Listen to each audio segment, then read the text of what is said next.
Hi, I'm Iwan Fox and welcome to the latest 4BR review podcast with a little bit of a Christmas feel there to start off with. I'm joined by my colleague Chris Thomas to chat about what has, what is and what will be going on in the brass band world.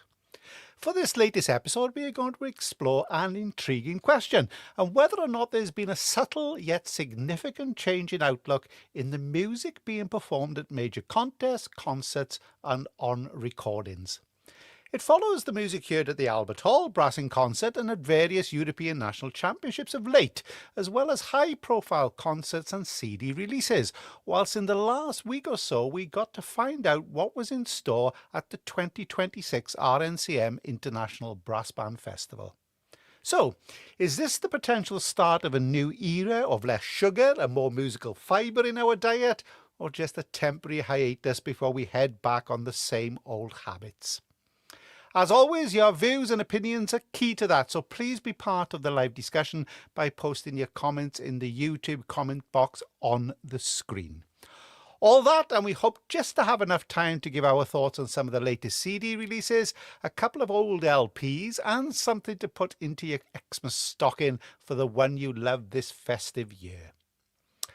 Well, hi Chris, yet another year has just about coming to an end and there has been plenty of familiarity. But when it comes to the music we've heard, are there those signs of a change in diet? Evening, Ewan.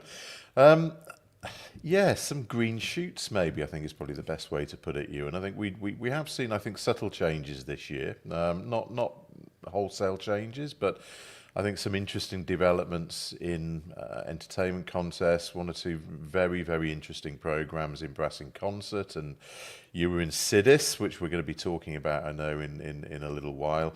But also some interesting developments in terms of test pieces across some of the other contests as well. I was in Utrecht lately, which was, as we've talked about before, an Eddie Fest with Edward Gregson pieces in every section. But I think certainly we've started to see a few subtle changes and changes that I'd like to think we'll see continue and grow and develop a little bit more during 2026.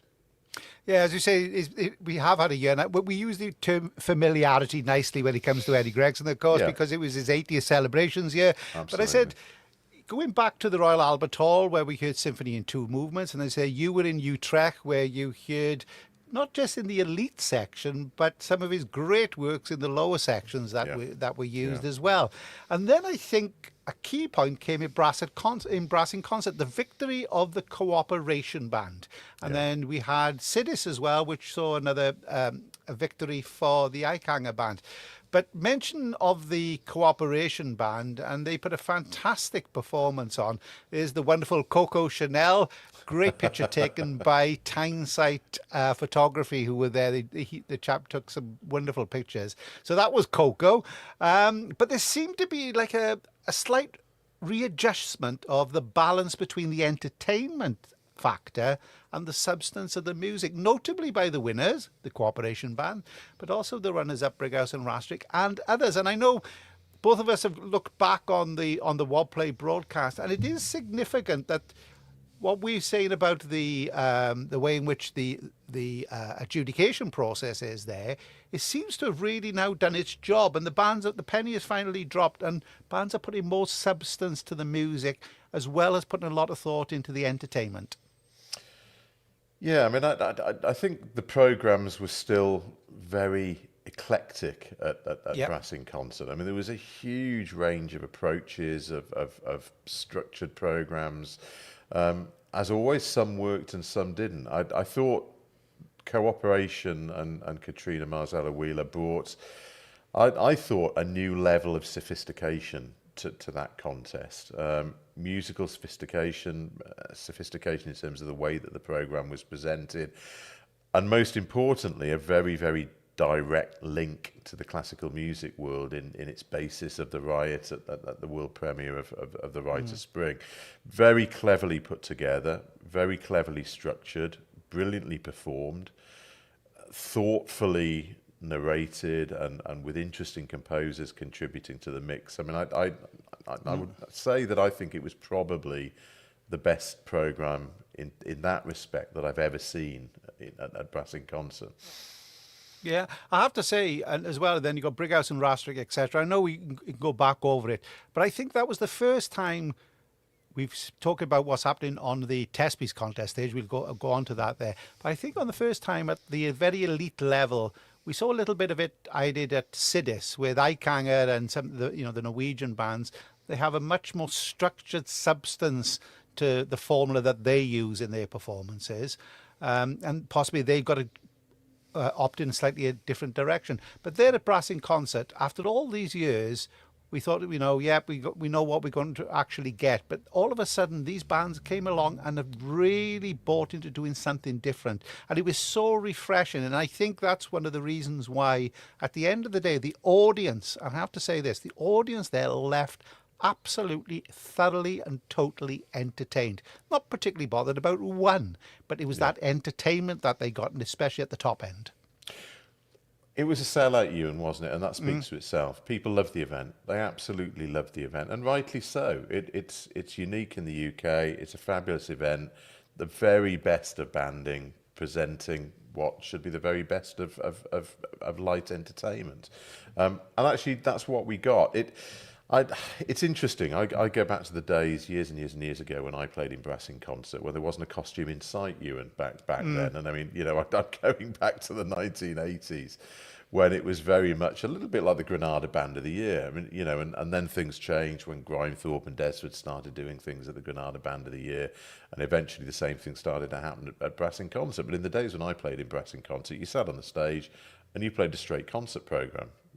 No themes often. That came later, and actually, in many ways, and call me old-fashioned, I believe a band can still do that if the substance musically of your program is good enough, and of course entertaining enough. Then there's absolutely no reason why you can't sit on that stage at Brass in Concert and play a program straight as you would at a concert. However. Over the year, it's developed. We've had all sorts of different approaches. Comedy, we know, is a very difficult thing to pull off, unless you happen to be Monosal Brass, who've got it off to a level of genius. Really, I don't think there's any way that you can put it. But comedy is a very, very difficult thing to pull off, and I think those things have been tried, and so often they failed. So this level of sophistication that we're talking about, bringing new musical ideas that have got a really strong musical basis to them, is critical. And I think, as you say, that there were signs that we were starting to see some acknowledgement that maybe that's the direction that we need to go, that the comedy programs don't need to be created in the same way as they used to, and in too many cases didn't succeed anyway. No, I think you're right, but it was so, and even the balance, a band such, for instance, as Gus, who has really previously gone down almost the pantomime route. This time it was like a West End show. There was that little subtle change in the emphasis of what they did. Yep, they still did, they still dressed up or whatever. But the music, it was polished, Ewan, wasn't it? It was very polished. But the music had something about it as well. So you were listening to the music being played. All right, just happened to somebody dressed up as a clock, I think it was in one place. But it was still, it was something sophisticated. The same with Brighouse and Rastrick. Even Schoenhoven, who were completely bonkers, and then you had bands like Flowers. All of them starting now to interweave rather than just thinking of bolting together things. And Schoenhoven's program was clever, Ewan, wasn't it? Schoenhoven's program was very clever. The travelogue around Amsterdam.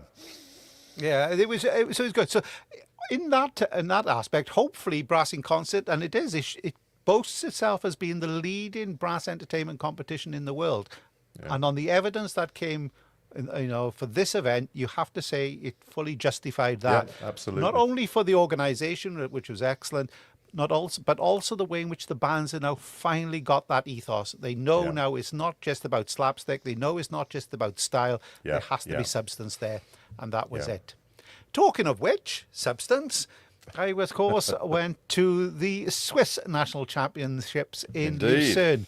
I know, it was a terrible job I have to do sometimes. It's a wonderful hall, the KKL Hall in Lucerne. Beautiful place to go and visit, Lucerne, I have to say.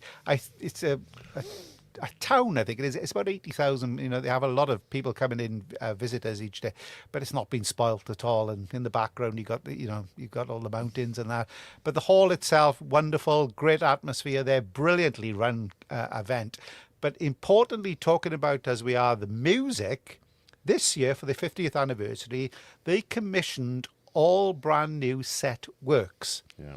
And the top section set work of the Excellence Division was Thomas Doss Genetic Code. And then what we would say our first division, which is their elite division, was a piece called Arden Forest by Philip Wilby. Which you were the very winners, of impressed with, course, I think. were Valesia. I think we've got a picture of them to come up here, if you can see them there. What a band. What a band. And we're talking about a competition at the very top end of the very highest standard. You had Valesia, Tres Etoiles and Lucerne. 1, 2, 3. They came 1, 2, 3, both in the set work and in the own choice. But there was literally, if there's Swiss Bronco toilet paper to separate them, that's what could separate them. It was that close in places. Wonderful playing. But going back to the music, what was interesting about it, that they picked test pieces which really did test the bands in all sections in different ways.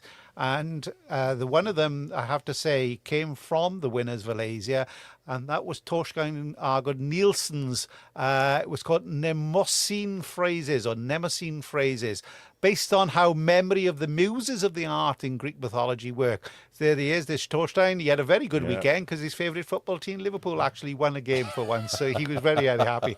And it's a piece that had the lyrical and the poetic, dance and comedy, tragic, heavenly, and a lovely little delicate, subtle, so subtle. What a clever to Wilfred composer, though, Heaton. Ewan. What a clever composer, Torsten. Yeah, and a beautiful at his heart, like an idyllic illusion at it. Yeah. But what was interesting, okay, you had the set work, which was by Thomas Doss, and you know what you get with Thomas Doss, the fantastic and the fantastical. Yeah. When it came to the own choices, a lot of the bands went down the fantastic and fantastical route as well. Not all of them, I have to say, but nearly all of them, except Valesia. And Valesia went for this Torsten Argod Nielsen piece, which is a bit like a cross between Myth Forest by Stig Nordhagen and Sade by him as well. Okay, so, and it wasn't dynamic in excess or in speed. It was all about texture and colour, linking in, the thematic material all the way through. It was completely and utterly engrossing. Somebody sat not far from me, turned around and said it was as if you had all the childish things, all the great, the lollipop stuff, and all of a sudden an adult came into the room and said, "No, right, this is the proper music." There's a level of sophistication about Torsten Argod Nielsen's music, as we know you, and he, he's a composer that writes fascinating music.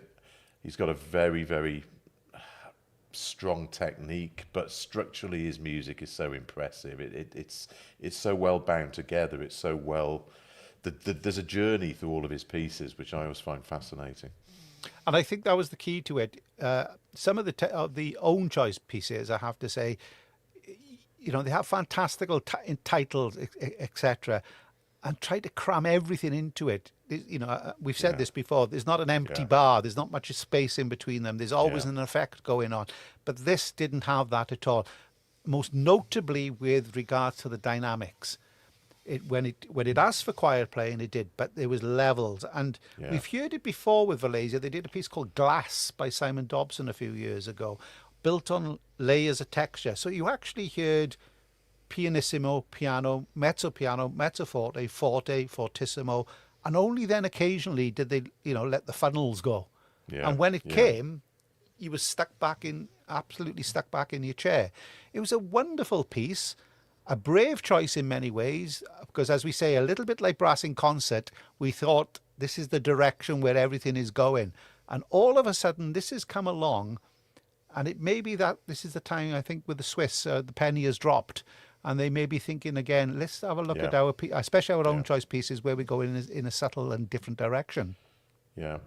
Well, I mean, it might be that there is this level of acknowledgement that we were going down something of a dead end, Ewan. We've talked about this endlessly, haven't we, on over months and months and months on different podcasts about the fact that we're heading into a musical impasse in terms of where we were going with some of the test pieces that were being written. So to hear you talk about some of the pieces in Lucerne in the way that you just have is fabulous.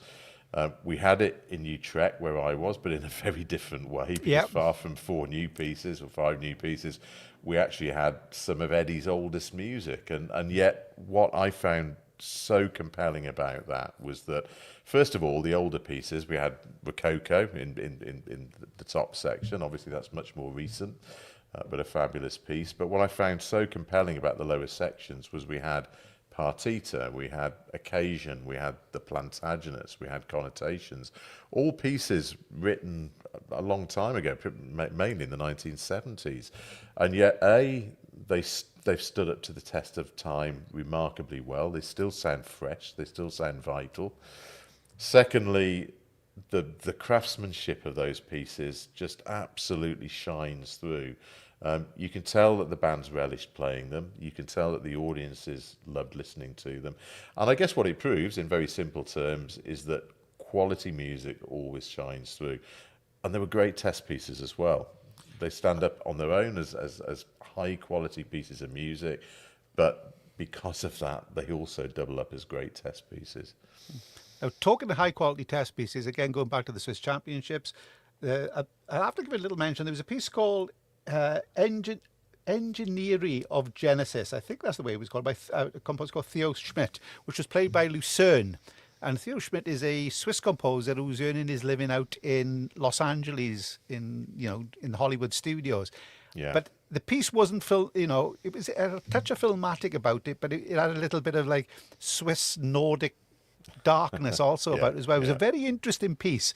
And that's one, again, slightly in a different direction to where Toshinaga Nielsen was going, but another composer to actually watch out with. But talking about the quality, the piece that really captured the imagination was Arden Forest by Philip Wilby. Now we understand that, there's Philip, we understand that the piece was originally for the elite section, the top section, and they swapped it around with the Thomas Doss because they felt possibly that Thomas Doss would appeal to the excitement, and what the Swiss people have liked. Yeah. But it would have been wonderful to hear them trying to tackle this piece. It was based on A Midsummer Night's Dream by Shakespeare. Shakespeare's an old favourite theme of Philip's, isn't it? So, it is, and the piece, strangely enough, had that little sense about it, about a little in between Masquerade and Australis, the two pieces.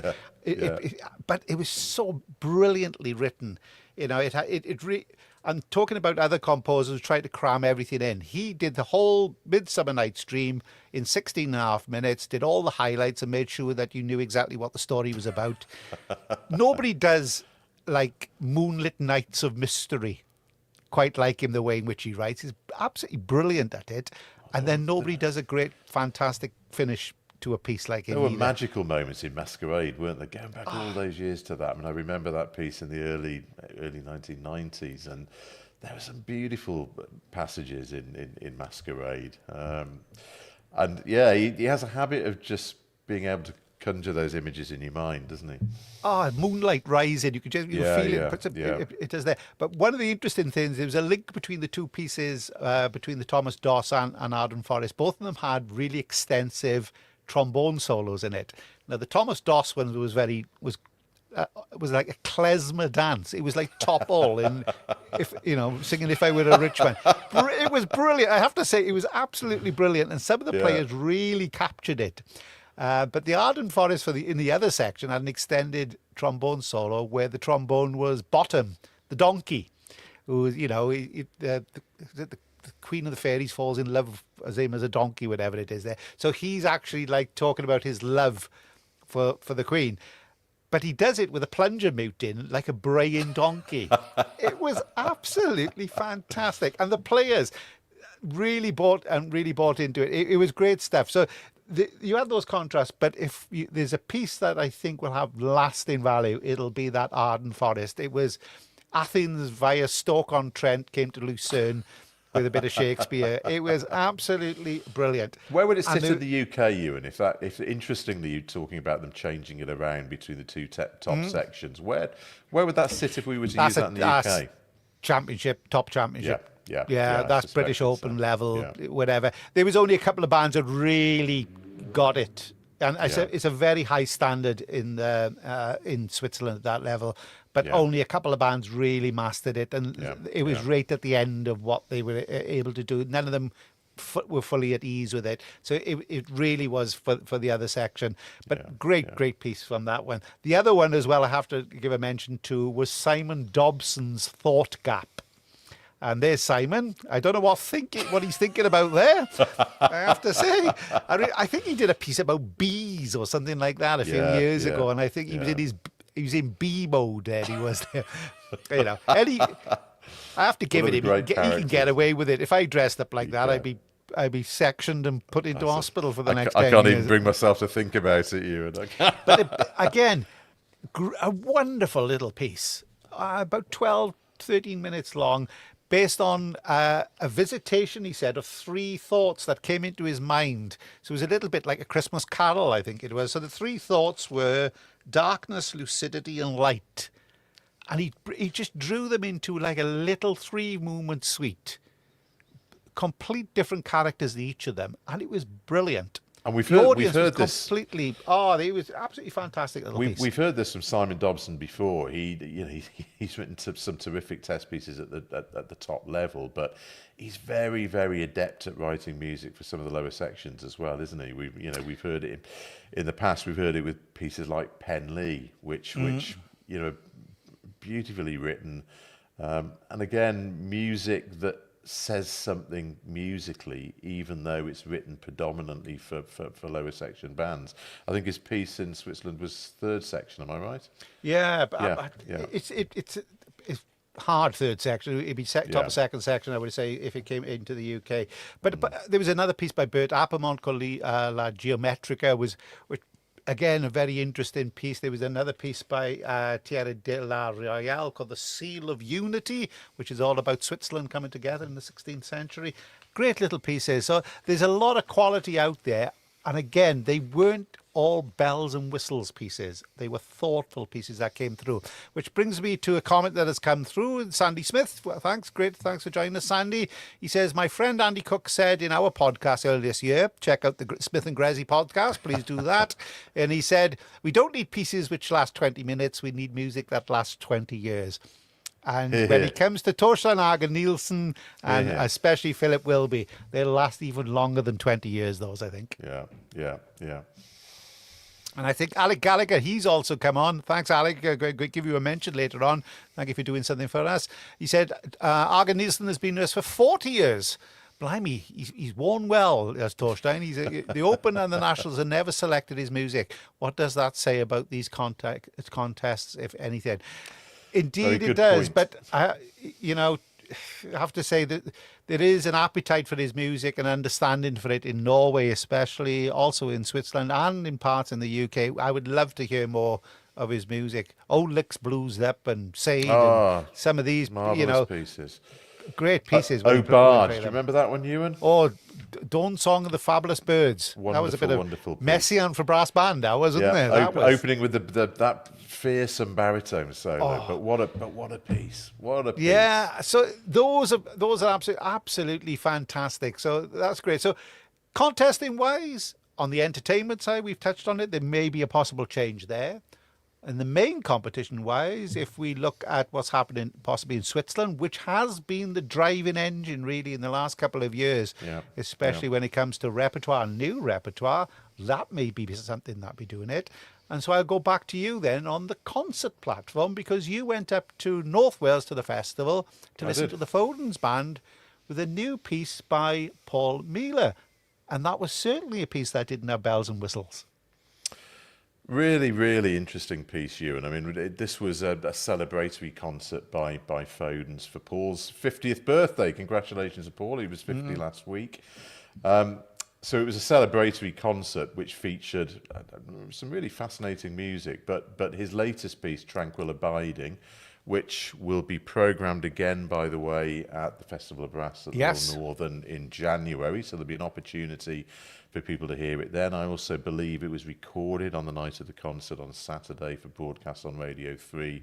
Also, I believe in January, so there'll be a good couple of further opportunities for people to hear it. In the glorious surroundings of St Asaph Cathedral, what a glorious, glorious venue. Beautiful place. First time I'd been there. But Paul's piece was a very interesting amalgam of Buddhist philosophy and Wales and walks in Wales. I mean, the first movement, fascinatingly, was imbued with the spirit of Buddhist philosophy, but was actually inspired on long, long walks, nighttime walks that Paul took or takes on the North Wales coast, starlit skies, etc. But what was wonderful about it, there were some really, really beautiful moments in that opening movement, but the harmonies that Paul uses and which are familiar from a lot of his choral works were very, very prevalent in that opening music, which, as I said, was came to him during these long nighttime walks that he's fond of. And then in contrast to that, the third movement was a hymn, essentially, a sort of hymn of praise with a fearsome, and I mean a fearsomely difficult toccata as the central movement. So what we had was essentially two slow movements which bookended a very, very difficult toccata in the centre. Very different piece. Ends quietly, magically, evocatively, atmospherically, and a piece that actually I am very much looking forward to hearing again in January when Foden's will again play it at the RNCM. I think Paul brings something very different to the brass band, and you know, this piece, yes, it's difficult, but it's not conceived as a test piece. It's a piece of concert music, and yet it's ferociously difficult technically. It's interesting you say that, because you got composers such as Paul and Thorstein, etc., Simon Dobson in their way, Gavin Higgins, these type of people who have got this different sound part. They've got this different idea of what a brass band can do and sound like, how it can be virtuosic, but more than anything, it's just make this. They can create a soundscape, a palette of colours and textures, and what they do then is add to that in a much more inventive way, rather than the bleeding obvious, as we say. So, is it important that we keep connecting with Paul? And as you say, he's on a level I would suggest in the nicest possible way, which connections to the classical music world and people who really have an interest in his music. And if brass bands can be part of that, that can only be good for us. Yeah, no, it's got to be, absolutely. It's vital for our way forward, Ewan. And I think one of the really interesting things, and fascinatingly, there's a comparison between Paul Mealer and Torsten Agard Nielsen here. I mean, very different composers that write very different music, but they both grew up in brass bands. Paul grew up steeped in the brass band culture in North Wales, and from a very early age was having composition lessons with William Matthias, etc. And then you've got Thorstein, who grew up in the brass band scene in Norway. But then both of them went off in different directions, a little bit like Gavin Higgins in the UK. What's interesting about Paul is that his direction actually largely turned out to be choral music, and he's made his name writing choral music, very, very fine choral music, some of which you might think of as along the lines of maybe Eric Whittaker, Morton Lauridsen, composers like that, but really, really beautiful pieces with wonderful uses of harmony, and he brings something different to the brass band for that reason. But these are composers, the one thing they've got in common is that they've got brass band backgrounds, but they've gone off on different musical trajectories. And that is absolutely vital for brass bands. These people are bringing different influences, different styles, and different approaches to the brass band. And it's got to be the way forward, Ewan. There's no doubt about that. It's interesting. We seem to have reached, I don't know if it's accident or design, we've seemed to have reached a point where there are a number of people who are very fine composers, interested in writing for the brass band medium. Richard Blackford, we'll talk about as well. All of a sudden, they've come together. Yeah. And if now is the opportunity to grab them, then we must do it now. Because if not, they will disappear again, and then we'll only hope that they will come back to us. But it would be wonderful if, I think, as people like Alec says, if the contests are brave enough and actually go and play these pieces of music, they still need to be played very well. And especially with the British audience, would you want to hear, I'm going to say, would you want to hear 20 performances of Torstein Agard Nielsen's latest work? I would, if it was 20 brilliant performances of it. I don't know whether or not it would be able to create 20 brilliant performances of it. I think that's where the problem. That's a different type of question. The other question with it, I think, with this is that I know we've been talking about the elite level of banding, but there is changes that are actually going on at different levels throughout. Over the last couple of months, I would say, like the Cooperation Band, again, they're doing such great work. They did a Los Gabrielli concert with the Wallace Collection. Brilliant. If you check it out, it's on Facebook. That's a great one. Alec Gallagher, who has been joining us there, he goes to concert by CSD Brass in Cambridge. Now, they recently did a concert that featured works by Vaughan Williams, by Eben Rubra, Rodney Newton, Regent Brass, Alan Duggead. They do great concerts. Amersham have just done one, I think, in London with Sri Sriram. Yeah. And I think, we are the Damal at the London Jazz Festival. Again, music in a different sphere, in a different genre completely. But these bands are not alone. It's not the Fodens of this world. It's not the bands at the very top or the Ikangers or the Valaises that are doing it. There are bands at all different levels. We're now finding that there are audiences out there much more discerning, much more appreciative of bands who are really innovative in their outlook. Yeah. I think, as you say, that there is a little bit of a sense of change at the moment, and we're hopefully just starting to reach out a little bit more. And again, we talk about composers like Paul and Torstein who've got backgrounds in brass bands. We mustn't forget about composers that are completely new to brass bands.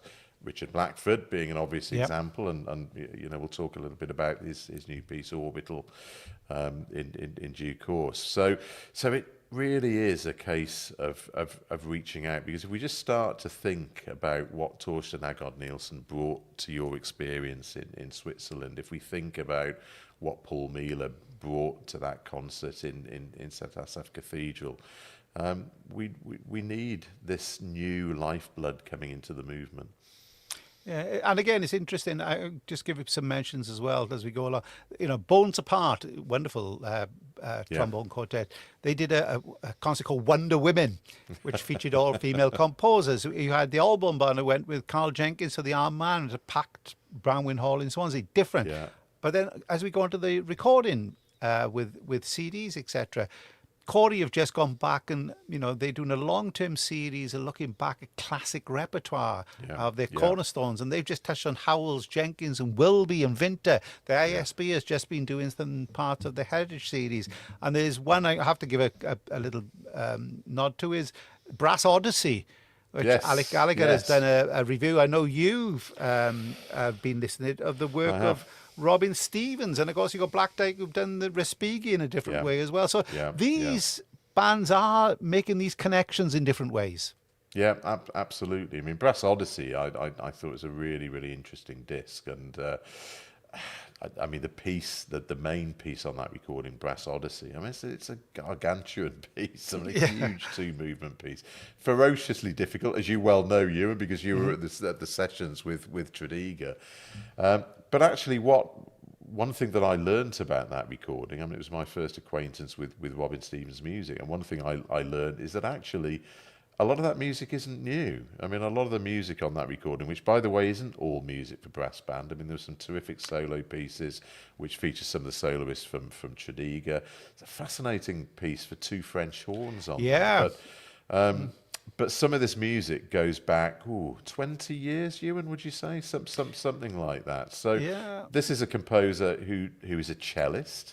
has never played a brass instrument, and yet he's been writing this music for quite a long time, and only now is it receiving recognition, but deservedly so. It's a challenging piece, Brass Odyssey, isn't it? I mean, it's a piece. It is, and I think Alec, who has come back onto us and said that he said the Wallace collection, as we talked about with the co-op, will be next year's St Magnus Festival in the Orkneys. I think that is playing the Gabriele Invisible Symphony. So that's great news for that part of it there. And as you say about these pieces and the bands that are trying to do something different.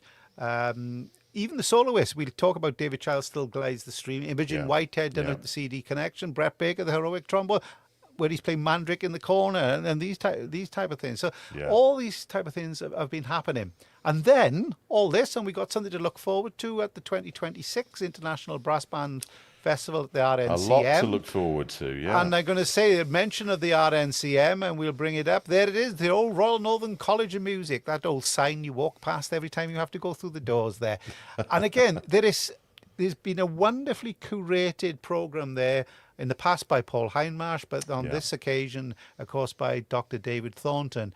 Yeah. And it as we've talked about the type of music that is now being done, you have to say that I think there are 9 world premieres going to be put on there. Yeah. Wonderful soloists. It should really be on the bucket list of every brass band fan, supporter, brass band organizer, contest controller, whoever you have. They should all be there listening to these pieces and these composers. I mean, I printed off, just before we started the podcast, I printed off the program for the Festival of Brass, and I mean, you can see I've highlighted here in all of the programs bits in pink, pieces that it's just program after program that is full of fascinating music. And I've got to hand it to David Thornton, and huge credit to him, because he stepped into mightily big shoes when he took this festival over a couple of years ago from Paul Hindmarsh. It had been Paul's festival for so many years. He had to do something to make it his own, and he's just making a terrific job of it. The programs this year are fascinating. As you say, I think 9 premieres. Interestingly, one of them a percussion concerto by Simon Dobson. We've talked about Simon Dobson tonight. We've got things like the Derek Bourgeois Euphonium Concerto with Glenn Van Looy as soloist. We've got Tranquil Abiding, as we said. Paul Miller is getting another outing. We've got the Concord Band under Stig Mærsk from Denmark playing a piece by Per Nogård, the Trombone Concerto by Grøndal. I mean, just program after program of fascinating music. And chief amongst those, I have to say, chief amongst those, I say, is the Richard Blackford piece, Orbital. Absolutely, yeah. Which last year, I know, there was the announcement was where I remember Philip Harper coming into the one event that went on there and talked about it excitingly. The Genesis has gone through, and they are, Corey will be giving that world premiere performance there at the RNCM. It is eagerly awaited. Yeah. And as we talked about Paul Miller and Torsten Ager Nielsen, Richard Blackford is a composer that we need writing for brass bands. This is a piece, I think, and I've heard some of the files, etc. on it. It is not alien in any way, shape or form. No. But it does ask questions. It does challenge, some preconceptions of what you may think is brass band. It's quite melodic and lucid, and I think it'd be thoroughly entertained. And it's about 16 minutes long, which is the perfect for brass band contests as well as concerts. So his should be that could be a really significant moment about what we've been talking about, the way in which brass band compositions hopefully will be going in the future. Yeah, and for anybody that doesn't know any of Richard Blackford's music, as a little appetizer, look up a recording came out recently of his cello concerto. Pretty recent piece. I've listened to that quite a bit over the last few weeks. It's a fabulous piece, and it'll give you an idea, an inkling of the kind of sound world that Richard Blackford works with. As you say, Ewan, it's broadly melodic, broadly tonally based, but interesting the way in which he draws things together, though, isn't it? Yeah, adventurously tonally based at times. Not easy technically. It's challenging music. It's not easy music to play, and Corey will make a fine job of it. We know that. But for anybody that doesn't know his music, do take a listen to that. If you can find that cello concerto, it's well worth a listen, because it will give you a flavour of the kind of music that Richard Blackford writes, which I think will work wonderfully well for brass band. Well, that's just about covered. And I have to tell people that we will be doing a special 4BR review show ahead of the RNCM International Brass Band Festival, which we will be bringing you much more detail about each of the programs that will be put on there. But please go to the RNCM website, make sure that you get your tickets. Be early, make sure that you get your seats there.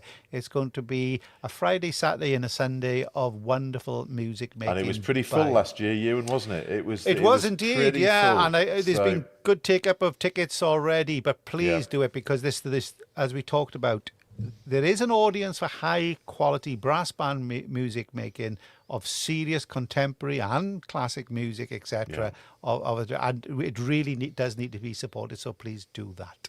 Absolutely. Now, for the final part then of our broadcast tonight, we are looking at our little reviews, and they are linked in a way to what we've been what we've actually been talking about. And the first one is we're looking at a couple of CDs. I'll go with mine first of all. It's only on pre-order at the moment. It's entitled Brass Band Willebroek European Brass 25. And there it is. That is the silhouette of Franz Wielet. Franz Wielet. I thought he was going. Who's the man who did North by Northwest? Alfred Hitchcock. You look at it. He used to do that. Well, Alfred Hitchcock presents. There's a little bit of that about him there with that part of it. But there we go. It is the great Franz Wielet merged with the wood for the trees, and there's a reason for that. There's a reason for that.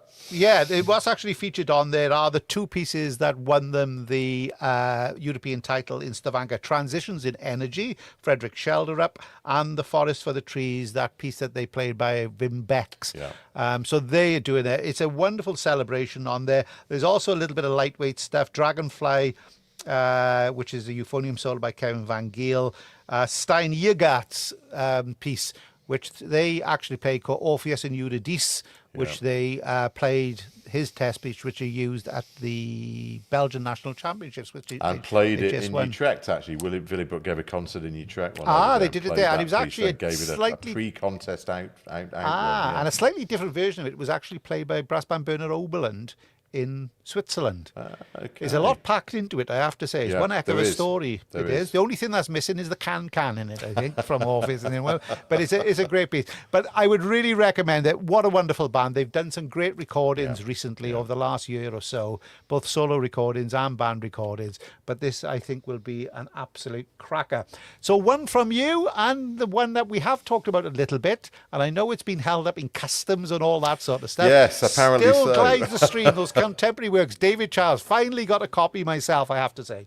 Yeah, this is a wonderful recording. I mean, we're very lucky this year. We've had two really fine solo recordings from David Charles. There was Virtuoso earlier in the year with Black Dyke. This one is different. It's chamber music. David playing with the pianist Christopher Williams. A wonderful variety of music. Still glides the stream is a euphonium sonata by Philip Wilby, a new sonata that Philip has written for David. A major piece, a really major addition to the solo euphonium repertoire. David plays it absolutely magically, but there's so much variety on this disc, Ewan. There's a little piece that it opens with called Skunk by Simon Parkin, who's a lecturer at the Royal Northern College of Music, and it's for euphonium and prepared piano. I was talking to Robert Childs in Utrecht about it, and he said, yeah, I was putting pencils between the strings and the piano for that. I was the one that prepared the piano. But it's an incredible performance. I mean, David's his range, his articulation, just the sheer accuracy of his playing is absolutely incredible. And then in complete contrast, you've got a lovely little euphonium sonatina by Rodney Newton. There's a composer that is underrated, Ewan. Rodney Newton, Newton, and there's I'm digressing a little now, but I mean, there's a piece for brass band called "The King of Elfland's Daughter," which is Yes. on a Corey disc with Bob Charles conducting from some years ago, which is a fabulous piece. And Rodney's a composer that we really, really ought to hear more of his music. But then, in complete contrast He to did a that, piece called "A Pilgrim's Progress" is another one of his as well. That's really right, good. that's I said right, really that's follows John Bunyan, I think it is, isn't it? yeah, exactly that. And then this disc finishes with a piece called "Peace on Earth" by Evelyn Wallen, which finishes the disc quietly, magically, atmospherically. It just kind of drifts off into the ether. You know, not a virtuosic ending, far from it. A very thought-provoking ending. It's a wonderful disc. It's wonderfully played. The music is very, very cleverly chosen. Highly recommended. It's well worth a listen. So something that deserves to end up in people's Christmas stocking this year, I would say, Ewan. Well, there we are. Talking of Christmas stockings, then we'll go on to our last little count, although you'll have to have a funny shaped Christmas stocking for our LPs because they are people if they can remember LPs, there we are. So the two that we picked, and they do link in a little way. The first one is called 20th Century Soloists, and if it comes up onto the screen, by the Besses of the Barn Band from 1980, conducted by the late great Roy Newsom, and featuring some late great players: John Fletcher, Ivor Jameson, James Watson. Now they are playing the Gregson Tuba Concerto, the French Horn Concerto, and the Langford Cornet Concerto. And the reason why I picked that, because as you said, Gregson's latest CD features Ross Knight playing the tuba concerto. We've heard Ben Goldscheider playing the horn concerto, and I think we've heard just about quite a few players playing the cornet concerto over there. But there's a reminder, these were brilliant players and a really fine band, Besses, in 1980. Yeah, absolutely. Do you know, I remember buying this disc here, and I'd probably 1981, 82. It had probably been out a year or two at that point. But I very clearly remember buying the disc. Sadly, I've not got it anymore. But what a fantastic trio of players. I mean, interestingly, when we were talking about Ross Knight playing the tuba concerto on the new Gregson disc that's just come out on Chandos, I was comparing Ross's performance with John Fletcher. So it's great that you've pulled that out, actually. Well, that was the reason. John Fletcher, beautifully agile player. Yeah. It's like a euphonium player, really. You could, everything, and the clarity of his technique, etc. He's a player. Even if he was playing today, he would still be absolutely fantastic. But the perfection of his range and intonation all the way through, absolutely incredible. A sound that can be huge but lean at the same time. He was a wonderful musical player, much like David Childs on the euphonium. I mean, he wasn't simply a tuba player, he was a consummate musician. No, I have to say, very interesting chap as well. If we ever read Peter Bassano's book about his life in the orchestras. I've not read that, actually. No, please read that, because there's a lot of stories of John Fletcher on there. Quite a very entertaining man at parties when he was a bit more, by all accounts. But there we go. So that's that one there. It's in my collection. The other one, and I think is one that you'll enjoy, a tribute to Eric Ball by the GUS band, the Gus band, as they call, conducted by Keith Wilkinson. And the reason for me choosing that one is to go back, as we said, about repertoire. All these blockbusters, all these blubberous, huge, fantastical pieces that we've been getting, it's always worth to go back. It's almost if you're going on one of those, retreats and all you're going to survive on is bread and water. But what bread and water you would get if you go in with Eric Ball. There are some wonderful bits and pieces on here. Symphonic Suite for Brass Band Festival Music, of course. There's a Symphonic March, October Festival. Then there's Resurgam on there, and his Fantasy, the English Maiden. Wonderfully played and beautifully understood by Keith Wilkinson. Yeah. I mean, well, as you know, you and Keith is a great friend of mine, and we talk a lot. And Keith's lived in the States now for many years, but we email each other regularly and talk about the banding scene in the UK and the banding scene in America, where he is. The key with Keith is that he grew up with this repertoire. He grew up in the Salvation Army in Nottingham. He was very, very close to Eric Ball. He knew him personally, and he brings something very personal to all of these recordings. I think you just sense the warmth and Yeah, the real emotion understanding. and the Everything is relationship. shaped. Yeah, he understands the music. That's the bottom line. But also, Gus were a great band back in those days, Ewan. And I'm trying to think. Back in 1980, I think there were people like Richard Franklin. I think probably Yes, was the he's on there. flugel player. I think Brian Grant would have been on. He was a top the man. front Yep. cornet bench. Brian Taylor possibly would have been on the on the front row. Trevor Groom, Trying to I think. think Trevor Groom would have been there. Paul Applegarth on bass trombone was a hero of mine when I was growing up. What a sound that guy had!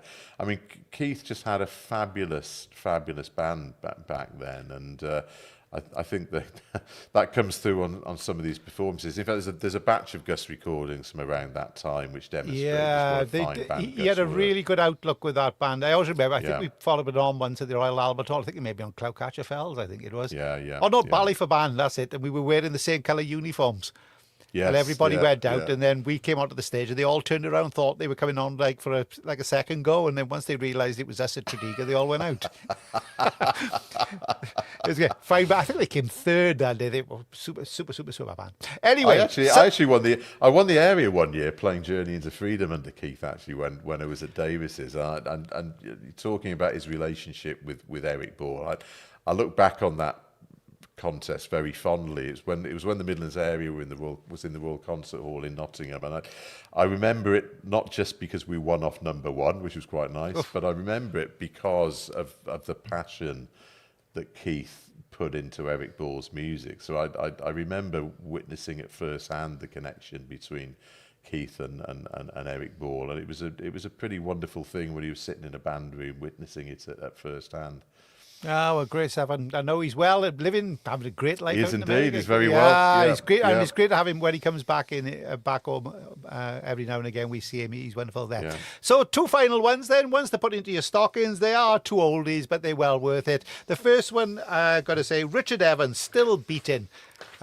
Sadly no longer with us, but there are copies of this book. I think if you get in contact with the Leyland Band, there's still a few copies that they got there. It's a perfect book for Christmas for the simple reason you'll be, if you were just lying on the settee with your, the belt on your trousers undone because your belly's full with too many mince pies and you want a bit of light relief, this is the book for you. Absolutely fantastic. Great stories in there, but also tells you a lot about a very, very fine musician. There was much, much more to Richard Evans than just the cravat and being the great entertainer, both as a businessman, but more importantly, both as a very insightful and very fine musician. So that's that one there. If you haven't got it, Chris, I may be sending that in the post for Christmas.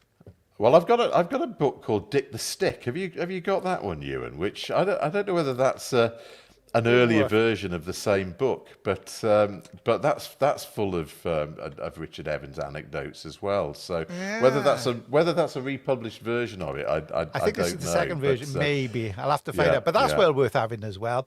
And one final one, and this is one talking about exactly what we've talked about today for all conductors out there. If you want to conduct all these great works that we talked about, if you want to have great understanding and make sure you do it, what you need to get is The Complete Bandmaster by Dennis Wright, OBE. This book that I've got came from the Commonwealth and International Library of Science, Technology, Engineering and Liberal Studies. That must have been one heck of a course. Goodness me. It is, And you could tell how old it is because it came in at the princely sum of 17 shillings and sixpence. But the reason for me I'm not going to ask you how you got your hands on it, Ewan. I get them all from all over the place. It's a lot of it is out of date, of course. A lot of it is dated, but there is some stuff in here that any would-be conductor who thinks that they've done an apprenticeship and is now ready to tackle Thorstein Hagen Nielsen works or works by the Arden Forest by Philip Wilby or Thomas Doss or whatever, you need to make sure that you've mastered all that's in here. There is so much good sense. There is so much musical intellect behind this that if you read it and you take in 10%, you'll be a 50% better conductor. So there we are. It's a good job I never want to be a conductor because I'd have to learn all of that. You and me both, Ewan. So there we are, Chris. You may have one of those in the post as well. So that's it for us then.